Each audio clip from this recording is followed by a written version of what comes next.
Hello!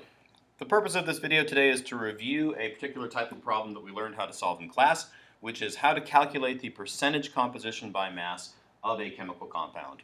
So just to review the idea, there are two ways that we can express the composition of a chemical compound.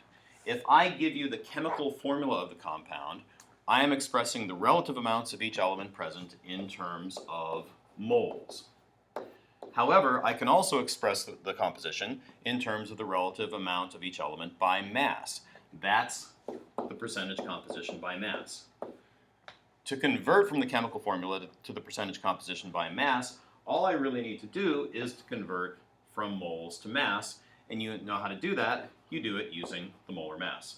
So let's go through an example from start to finish about how we determine the percentage composition by mass and what we can do with the percentage composition by mass once we have it.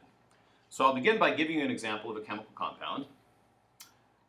There's the structural depiction there. The official name of this compound is 2,4,2-methylpropyl-phenylpropanoic acid, but we know this compound as ibuprofen, which is the active ingredient in Advil and Motrin and several other non-steroidal anti-inflammatory drugs.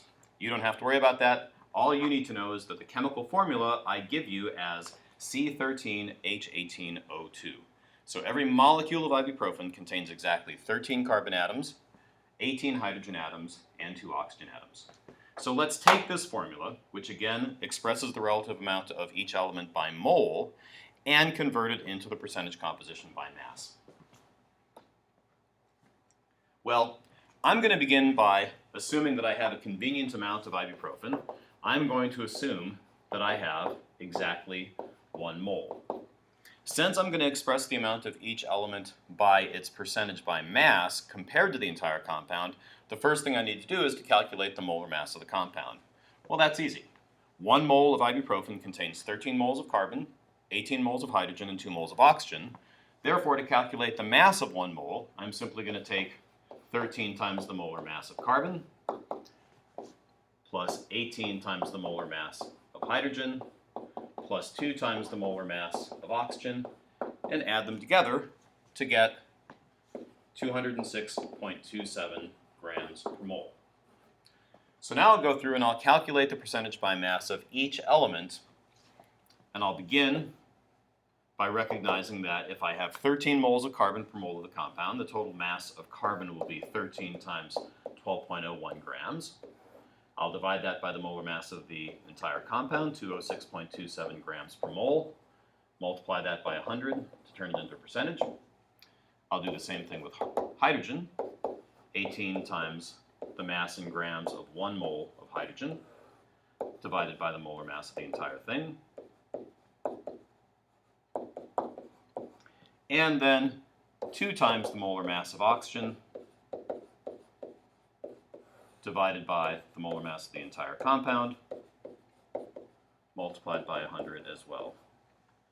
If each of my molar masses of the elements has 4 significant figures, then my mass percentages will also have 4 significant figures, and I get 75.69% carbon by mass, 8.796% hydrogen by mass, and 15.51% oxygen by mass. So if the problem says, calculate the percentage composition by mass of a compound, this is what your final answer looks like. It is a list of each of the elements that makes up the compound, plus the percentage by mass of that element. You know how to check your work to make sure you didn't make a silly mathematical mistake. What should the mass percentages all add up to? Exactly, 100%. So I'll add these together on my calculator, and I see that rounding to 2 decimal places, I get exactly 100.0%. That makes me happy. Okay, so what do we do with this? Well, one important thing to remember is that once you know the percentage by mass of an element in a compound, that tells you how many grams of that element will always be present in 100 grams of the compound. That then we can use as a conversion factor to relate mass of the compound to mass of the element within a compound. Here's an example. If you take an extra strength Advil, you are eating 500 milligrams of ibuprofen. Aren't you curious as to how much carbon is in that? Well, let's do the calculation. We know the mass percentage of carbon, so we're going to be able to do this problem pretty easily. I know that if my percentage by mass of carbon is 75.69% by mass, that tells me that I've got 75.69 grams of carbon for every 100 grams of ibuprofen, which I'll just abbreviate as IBU. Feel free to abbreviate the formulas of complicated molecules. Well, this is basically a unit conversion problem, so I'll begin by writing down the quantity I'm given. I have 500 milligrams of ibuprofen, but the denominator of this conversion factor is in grams of ibuprofen, so I'll have to do a conversion. So 500 milligrams. Milli means 1/1000th, so 1 milligram is 1/1000th, or 0.001 grams. So I'll multiply this by 0.001 grams per milligram to give me 0.500 grams. So now I can simply take the mass of the compound that I'm given, 0.500 grams of ibuprofen, and multiply that by the conversion factor that I've written above, 75.69 grams of carbon for every 100 grams of ibuprofen. Grams of ibuprofen. Oops, I left out a unit there, didn't I? Thanks for telling me. That's better. Okay. Grams of ibuprofen, cancel grams of ibuprofen. I'm left with grams of carbon, and to three significant figures, that's 0.378 grams of carbon.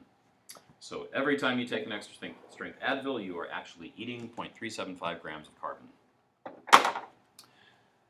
In this problem, we converted mass of the compound to mass of an element within the compound, but I can also go the other way. I could ask the question, how many grams of the compound contain a certain mass of an element? And here's how we would do that. Suppose I want to know exactly how many grams of ibuprofen contain 2 grams of oxygen. Well, I do it the same way. I begin by writing down what I'm given, and I multiply the mass of oxygen by a conversion factor that has grams of oxygen in the denominator and grams of the entire compound, ibuprofen, in the numerator. That conversion factor comes directly from the percentage by mass of oxygen in the compound, which we previously said was 15.51% oxygen. That tells me that in every 100 grams of ibuprofen, I've got 15.51 grams of oxygen. Mass of oxygen cancels, and I'm left with 12.9 grams of ibuprofen as the mass of ibuprofen that would contain exactly 2 grams of oxygen. So again, when we calculate the percentage composition by mass, we are converting from a description of the composition of the compound in terms of the relative number of moles of each element to the relative number of grams of each element. Once we have these percentages by mass, they serve as conversion factors. Okay,